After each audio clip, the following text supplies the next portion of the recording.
সাইদনগরের রাস্তার পাশে 4টি দোকানে বড় ধরনের চুরি, মামলা ভাটারা থানায়।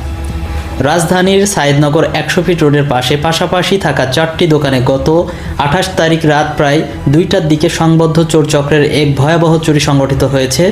একদল মুখোশধারীর চোর একটি মিনি ট্রাক ব্যবহার করে দ্রুততার সঙ্গে দোকানগুলো শাটার ভেঙে মালামাল লুট করে নিয়ে যায়। চুরি হওয়া দোকানগুলো হলো অটোরিকশা ও আইপিএসের ব্যাটারি ডিলারের দোকান, বাইকের পার্টসের দোকান, স্টেশনারির দোকান ও জেনারেল স্টোর। চুরির ফলে মোট ক্ষতির পরিমাণ আনুমানিক 21 লাখ টাকা। ঘটনার পরপরই ভাটারা থানায় মামলা দায়ের করা হয়েছে। সিসিটিভি ফুটেজে যা দেখা গেছে, ফুটেজে দেখা যায় একটি মিনি ট্রাক থেকে নামা মুখোশধারী চোরেরা কয়েক মিনিটের মধ্যেই 4 দোকানের মূল্যবান মালামাল ট্রাকে তুলে দ্রুত স্থান ত্যাগ করে। অপরাধী শনাক্তে সহযোগিতা কামনা করছি।